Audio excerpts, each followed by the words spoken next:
appreciate you so much for coming out tonight. We have a great lineup of storytellers from our local community, which is always the best part of Fish Tales, I feel like, so I appreciate it. Our next storyteller is a physician. He knows something about infectious disease. Brian Orr, welcome back to the stage.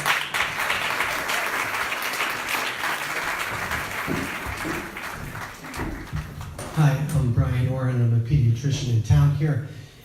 But long ago and far away, and once upon a time, I painted houses. I painted houses on Long Island in New York, and I mostly painted with my brother Donald. And we painted through high school and college, and we formed a little team in a small painting company. So, and built trust so that our boss would give Donald and I some assignments, and we would just carry them out. So one day we had the assignment of painting the back of a house. This house was a big house. It had a really tall peak. We had to use a 40-foot wooden ladder. 40-foot wooden ladder. This is not the aluminum ladders you see at Home Depot that you can twirl like a baton. This was a two-man ladder that both of us had to handle. But we had been on it before, and we weren't afraid of peaks, so we did all that.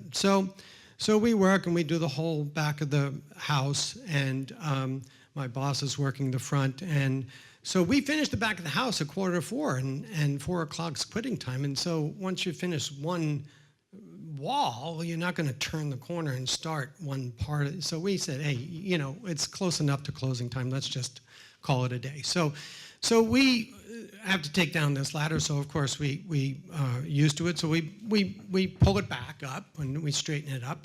And then we take the extension and we throw the extension up to loosen it so that it will slide down. And we get it far enough down that we say, okay, we can take it to the ground now.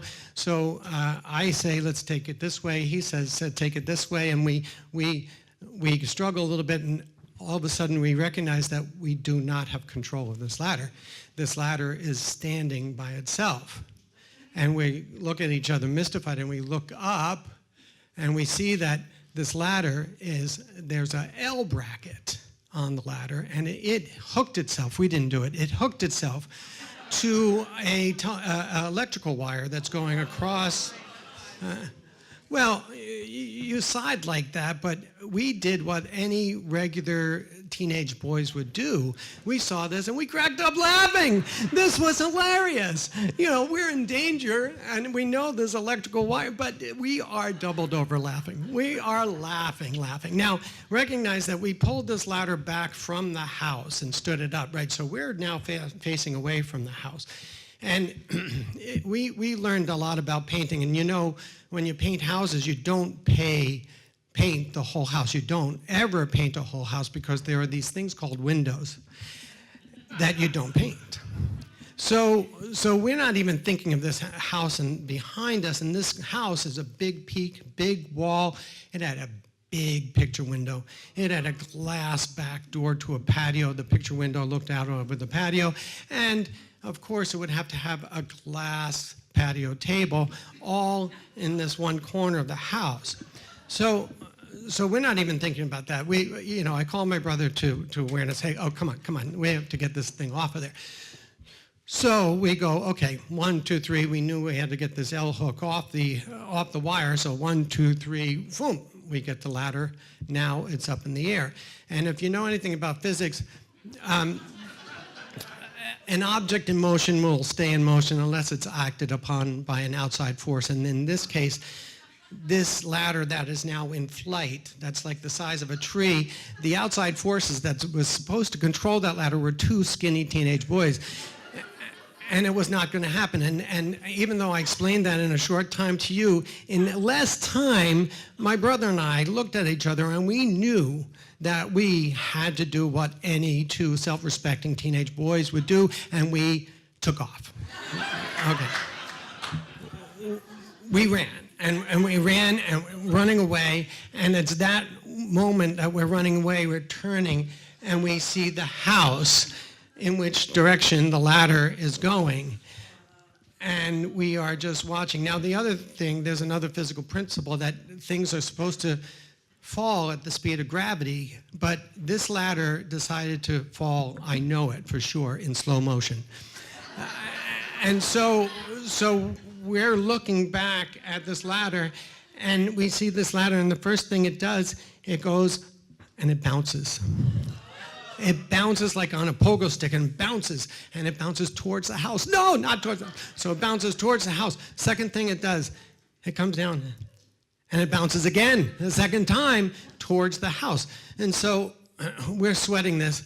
We're almost taking bets on whether it's going to be the picture window or the back door. Anyway, so we're crouched. We have our hands up like this because you assume that kind of position in this moment. And so this ladder starts to fall, slow motion. It's falling towards all the glass on that house, and all of a sudden, crash, bang, bang, boom, boom, boom, boom. This ladder lands, and we look, and we raise up, and we see no glass. And now we go into fast motion. Come on, quick. We run over to the ladder. We slide it back together, and we pick up the ladder. We knew any second our boss was going to come around the corner, and sure enough, he comes around the corner and says, "What's going on here?" Nothing. Just closing time, just putting the ladder away. He looks around. He was sure we damaged something, so he's looking around. He sees nothing. He says, "Well, do it more quietly." Don't have to tell us twice about that. And so then he looks up at our work, and he said, "Really good job. Nice. So we put the ladder away and everything, but we knew that we almost electrocuted ourselves, and we almost broke all this glass in this house. But what a way to end the day. We ended on time, even a little early, and we got a compliment for our work. That's the way to end a day.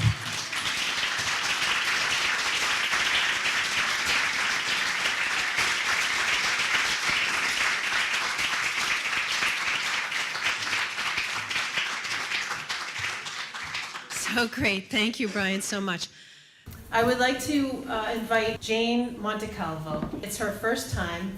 Please make her feel welcome. Jane Montecalvo.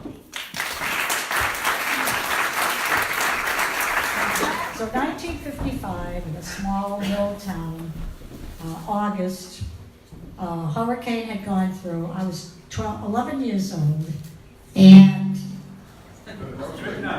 okay, 11 years old, and a hurricane came through, and we had a big flood, and this one and only river flooded the whole town, and there was rumors about polio coming around and the germs, and I kept saying, I want to go to school. I can't get sick, and of course, you guessed it, I got sick. All of a sudden, I couldn't use my left arm, and my mother got frightened, called the doctor, went into Boston. Short story, I had a spinal tap, and it was positive for poliomyelitis, and I never even could say the word, but I weakened progressively worse. I got admitted to Boston Floating Hospital for Children. There were so many children in there, and 3,000 people had died of polio that year, 1955, so we were all kind of grave. So the nurses were dedicated, the physical therapists, the occupational therapists, and it really was a learning experience. And I said, I'll give back, I have to go into medicine. But the one thing I worried about, because I couldn't use my left arm or hand, and it came back, everything came back but my hand, but I was afraid I couldn't change diapers. They didn't have Pampers, so I finally got out of the hospital 2.5 months after, and they had hot pads and smelled like cabbage. But after 3 weeks, it was comforting. So we had very high baths, and one night I heard the physician say, if she's not better by 24 hours, she's going to go into an iron lung. And here's another deadline. The nurse said, we're going to make sure you don't. So my mother had called everybody to pray, probably the Pope. And I started getting better within the 24 hours, and I came home and had tendon implants, and I went to school after about a month, but I was one big germ, everybody kind of, and it is very contagious, but I wasn't then. So I learned to just stand up for myself, and I became a radiological technologist, and learned CAT scan and came to Addison Gilbert and opened up the CAT scan room. And it was a wonderful experience because everyone is so kind, and there was some very good physicians there. I stayed 16 years, and then I retired after. I went to Mass General from there. So that's my story. And I also say thank you to Dr. Jonas Salk. He solved that, and I still drank the vaccine, the oral, and now, unfortunately, there's something similar to polio that's coming around, and children are being found paralyzed, and I'm hoping there's another Jonas Salk. Thanks for listening. Next up, Martha Sutak.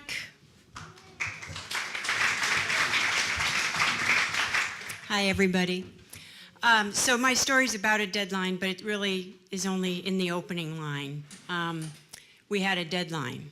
My husband John and I had been looking for a house with our saintly real estate agent for over 9 months. And we had found, finally, our dream house. It was everything 2 designers wanted. It had a stone barn. It had a paddock. It had a beautiful ranch that had been the party house for a hunt club of note. It was amazing. It had a great story. So there we are. Our team is assembled. James, the house inspector, the 2 brokers, our long-suffering real estate broker, my husband John, and myself. James, get in there. Inspect that house. We want it. We had won it in a blind bid, and we were going to take this house. So we go and we stand, and there's this beautiful field with grasses blowing in the hot wind, and there's a fruit tree, and it's got real pears on it, and they're golden and they're luscious. And all of a sudden, James comes up and out the door with an ashen face and says, "Martha, John, the water heater just exploded and the basement's flooding." And we were like, well, okay. And the 2 brokers ran in the house, and you could see they were using the telephone. So, all right, keep going. But all of a sudden, a truck comes up the drive and starts spinning around the driveway. And the guy's driving as fast as he can, spitting up this dust storm all over our house. And then it gets worse. Somebody in the humongous mansion across the way throws open one of those huge windows and starts playing, well, not playing, but operating a guitar and an amp at a decibel level that was horrifying. And then a trumpet is being played outside the window. And then the 2 brokers, now smoking cigarettes, come out and say, this note was given to us earlier today. And I open this kind of crappy piece of stationery with a little sketch of this stone mansion across the way on it, and it says, "To whom it may concern, we're going to construct a dump with all of our leaf refuse and manure right at the entrance to your driveway." Okay, we think we've gone mad. We really, really think we've gone mad. What is happening here? Our realtor, who's usually smiling broadly, well, her lips are doing it, but the rest of her face is contorted. She's scared. And the other people are just ashen from smoking cigarettes. And then James comes back in, out to the beautiful outdoors. And as he's about to say something to us, this huge Harlequin dog, it was the biggest Great Dane I had ever seen, comes ambling across the street, goes under the pear tree, and leaves a steaming welcome notice to us that, "Glad you've joined the neighborhood." At this point, James says to my husband and myself, "Please, can we go talk about this somewhere?" So we say goodbye to the brokers, who are now panic-stricken. And instead of going to a watering hole, what do? We go out for ice cream. It's like a Tuesday afternoon, and we're standing there, and it's hot, and now that beautiful, Provence heat that I thought I was feeling was just a stinking sweat, and the ice cream is coming down our sleeves, and James says, "Look, Martha, John, please just promise me you won't buy that house in Hamilton." So we went home that night, and it was tough. We won. We beat the deadline. We had the highest bid. It was ours, but we didn't want it. So we gave up Provence on Hamilton, And instead, we moved to Beverly. And I have to say, instead of rolling hills and frolicking horses and fruit trees and mansions, we live in a house that a big family lived in really hard for a long time, and we enjoy our public park. Thank you.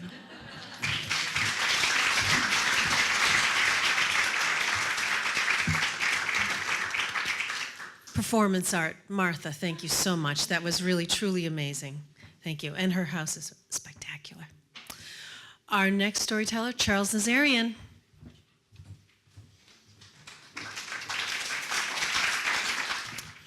Well, so they tell me this evening is supposed to be about deadlines.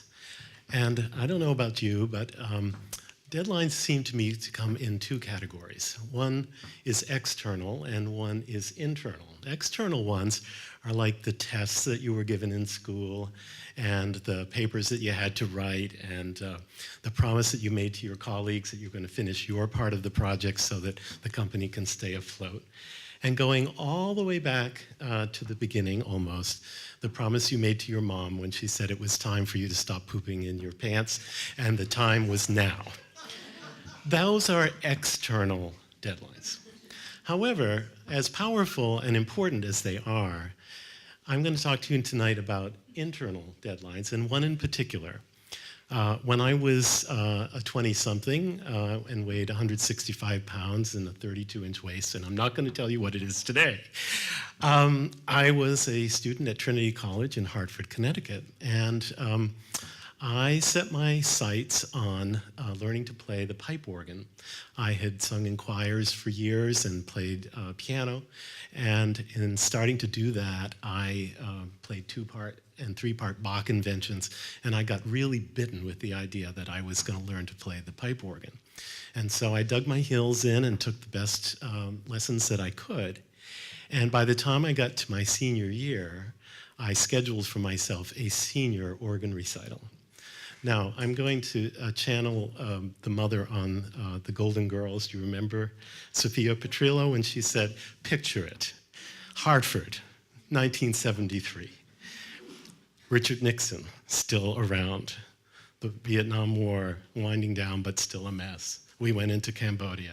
SDS, the Students for Democratic Society, still the tough guys on campus. Plenty of hashish and smoke around. And on our campus, we had the best window pane acid that was made by the very, very top of the class, Josh Kupferberg, who was pre-med and made perfect window pane acid. And so at Trinity College, this idyllic place with a gorgeous quad, and I had a lovely room overlooking the quad, and a tower on our Gothic chapel, rang the chimes every quarter hour. It was just a lovely place to be for a 20-something. During that time, like a lot of you who went through college, a lot of things happened. I met a woman who was not destined to be my wife, but has been love of my life forever. I came out as a gay man. I helped start Trinity's first gay liberation group, and that actually happened in the basement of the chapel as a result of the chaplain being a somewhat closeted but very interesting character. But that's another story. So I had the pipe organ to play at the college, which was installed while I was there, and it was a very fine instrument made in Hartford, Connecticut. And then in the summer times, I would come back up, and I grew up in Watertown, and I was very lucky to get organ lessons at Harvard University, where the instrument there was built here in Gloucester by Charles Fisk. And it was the contrast between those two instruments that set my eventual life into motion. But that, again, is another story. So I set a date. It was April 27th, 1973, for this recital. And as many of you have experienced, when you set a deadline, you put something on the calendar, and for a while it's a little bit like a twinkling star in the distance. And it's, oh, yes, I'm going there, it's going to be fine. And you do your preparations as you're able to do them. But as time goes along and that twinkling star starts to feel a little closer, you start to feel a little bit more like you're in a hurtling spacecraft out of control. It's coming faster than you ever imagined. And I want to suggest to you that the rocket fuel of that spaceship is determination. and I had determination in spades. Talent is another question, but determination, definitely so. So there came a time that spring when I was practicing like crazy, and I needed to get to an instrument, but the Trinity College Chapel wasn't available. So it was a rainy, sleety day. I got on my bicycle and I rode across town to the church where my teacher was the organist. Unfortunately, I arrived completely sopping soaked, and I couldn't sit at the organ console like that.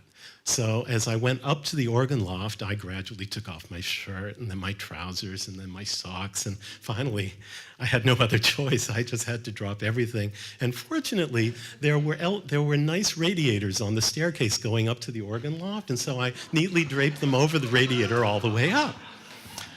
When I got to the top, I was in the buff, and I said, I really can't play the organ like this. So I went and I found a choir robe, and at least I had something.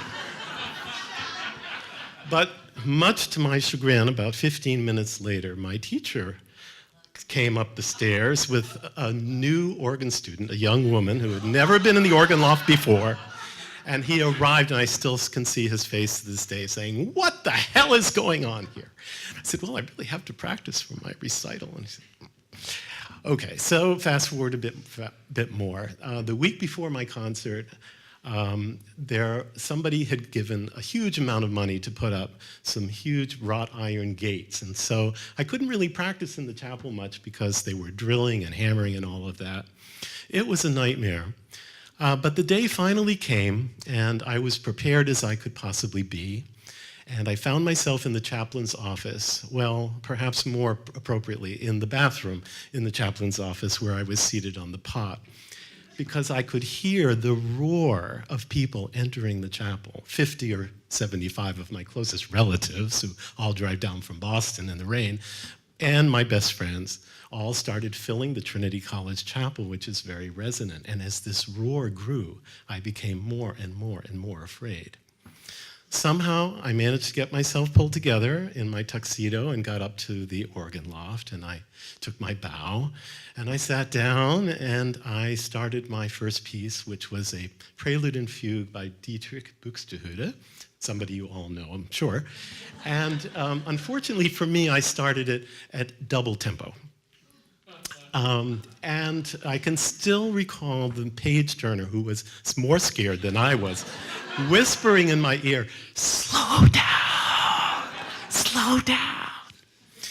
Well, the recital after that went along pretty well. At the intermission, I started to actually kind of enjoy it a little bit.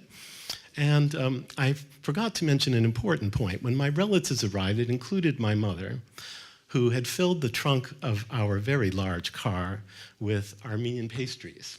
And she was a fabulous cook, and she was insistent that we would have an incredible reception when this was finished. So I got through to the very last piece and got a wonderful ovation and all of that, and said, "Phew, I made it through my deadline. I actually achieved what I set out to do, and I survived it." And it was a wonderful experience overall. And my friends were very effusive in saying how nice the concert was and all that. But to a person, they all told me in truth that it was my mother's pastries that they would remember for perpetuity. Because she trumped me completely. So I just want to leave you with a philosophical thought.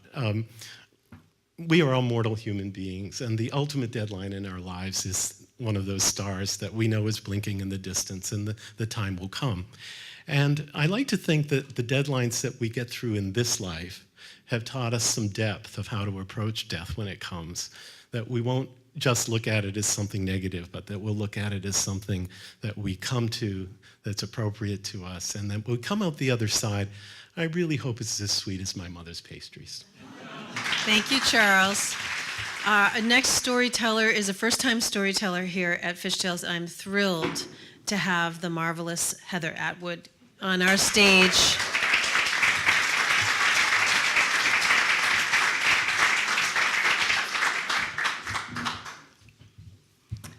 Thank you very much.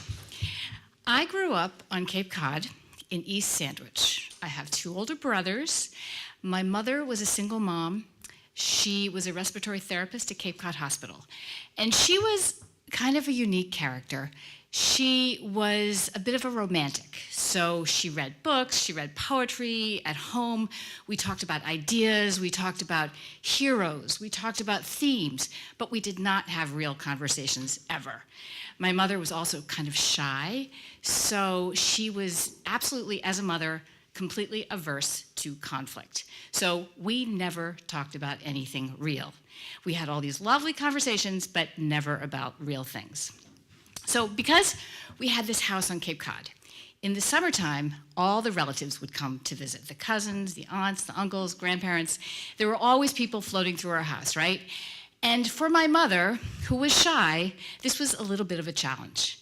So she would admit that she would often go escape to my bedroom. My bedroom was upstairs, it was kind of small, it was cozy, it was away from things, and she would describe it as escape. She would go up there and have a little nap or read or something like that. So the summer of my 17th year, I, for the first time ever in my short life at that point, began to give my mother some trouble. Until then, I'd been a good student, I had horses, I did my homework, I went away to school, so I actually had some trouble there that she never knew about. So the first time she actually understood that there was trouble was my 17th year, the summer of my 17th year. I had my first boyfriend, and I would go out and I would come home late. So because we never talked about anything, this was never said. No one ever said anything, but there was a lot of tension in the air that summer. The one night I came home, and I came home late. I go up to my bedroom, and there on the nightstand beside my bed is my mother's list pad. There are 2 words written on that list pad: wash guilt. And I'm like, oh my God, my mother is nuts. Why do I have this mother? You know, why can't she just yell at me? Why can't she be waiting at the door, like looking at her watch? Why can't she put down a curfew? Why can't she just be like a normal mother? My mother has to leave the most cryptic message ever for a teenage girl, right? Wash guilt. What does wash guilt even mean? I go to bed somehow. I don't touch the list pad, because if I touch that list pad, it means I have acknowledged the words. So I have to leave it right there. I get up in the morning, there it is, wash guilt.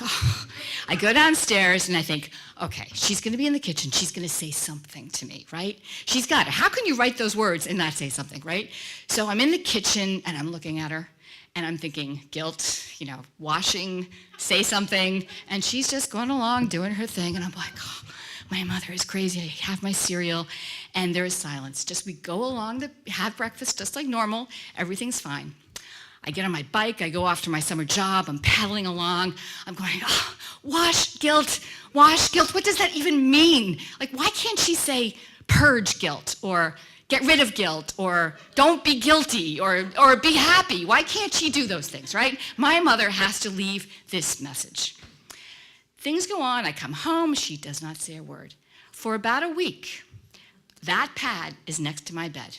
And I have to come and go into my bedroom seeing wash guilt, right? It lives with me for at least a week. And my mother never says a word. I'm imagining she's just having me absorb this very short little sermon, right? So things are that way for about a week until they're not. One day, I come home, I go up to my room, I look at that list pad, and it says, wash quilt.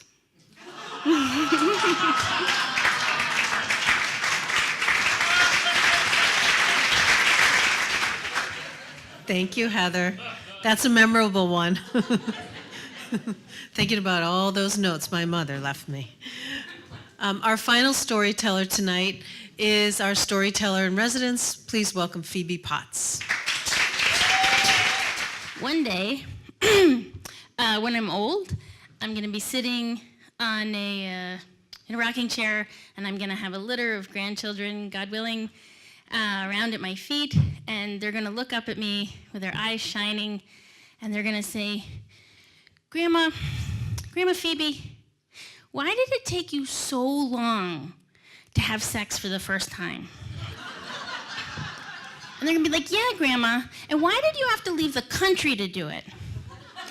And I'm going to say, well, my darlings, for the answer to that, we're going to have to go back to our nation's bicentennial. When I was 5 years old, and I could read and I could draw and I could write and ride a bicycle fairly independently, so I didn't require as much direct care. And I was polite and deferential to adults, and so my parents put me in a pickle jar, and a kosher pickle jar, and they cleared off a back shelf in their mind, and they left me there. So they liked me small. And as a result, I missed 3 pretty key deadlines for white girls in America. I missed Barbies, I missed horses, and I missed boys. Barbies, they didn't let me have partially because they were feminist, but partially because they found her aesthetically displeasing in all her gear. Horses, I got the impression that girls who rode horses were descended from Aryan peoples who snacked on Jews, so we didn't want anything to do with them. And boys would mean I was older than 5 years old, so that wasn't a possibility. My parents liked me small.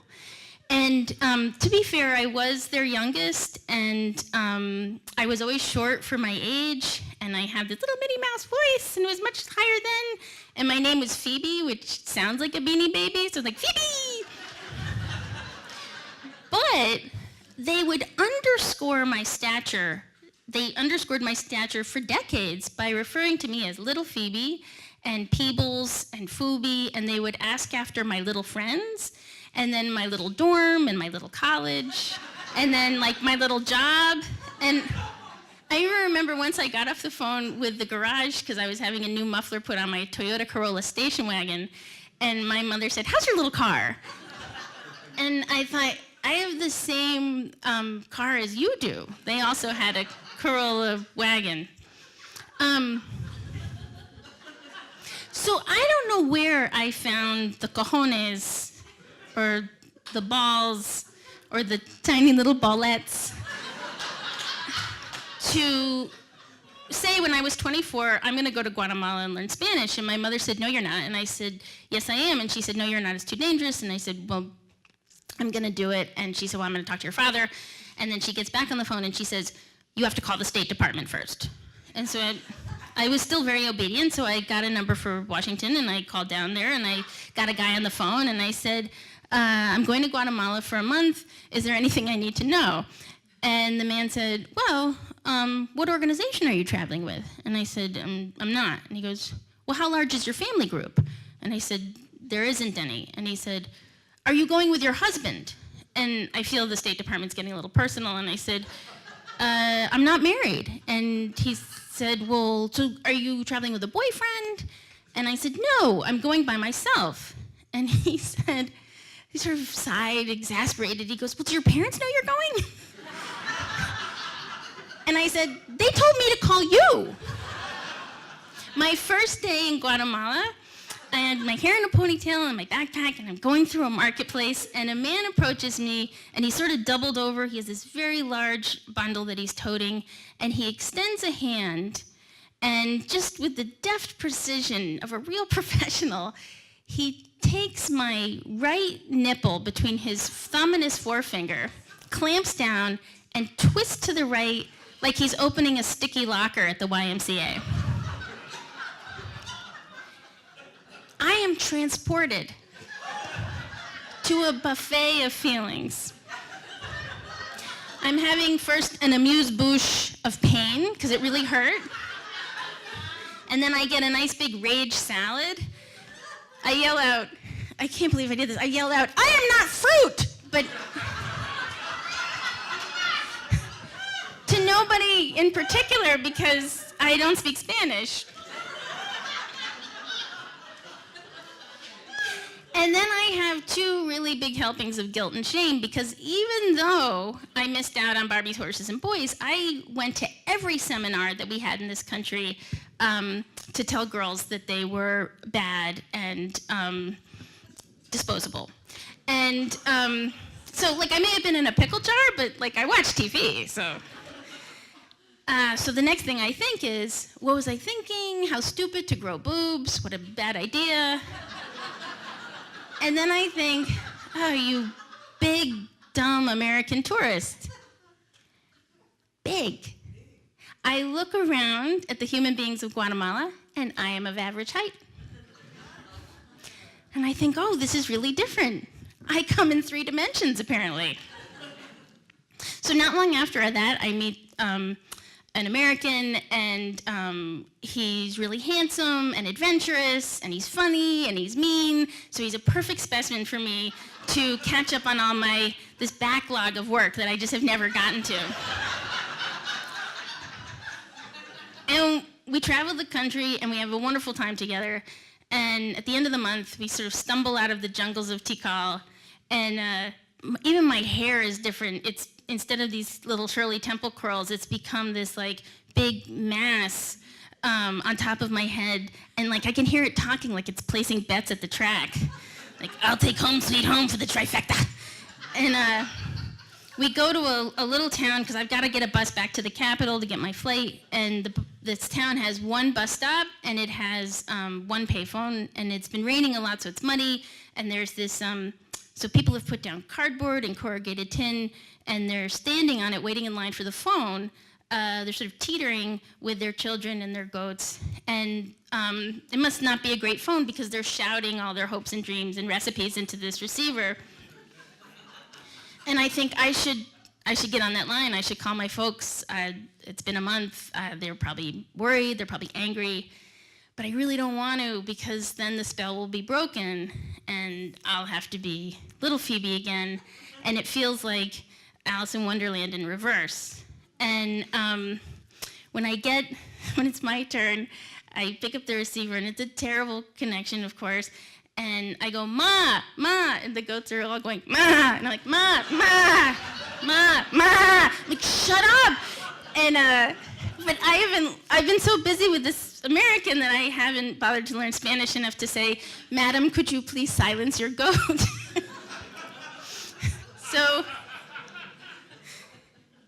I hear my mother's voice, and in one phrase, in one question, she has constructed this amalgam of misogyny and a grudging acknowledgement that things may have changed, and 3,000 years of Jewish mother anxiety. She screams into the receiver so that all of Central America can hear her. What's his last name? Thank you. Phoebe Potts, everybody. Thank you, Phoebe.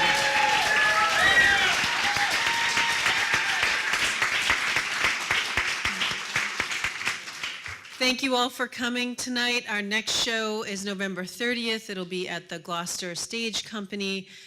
Please get tickets early. Thank you all.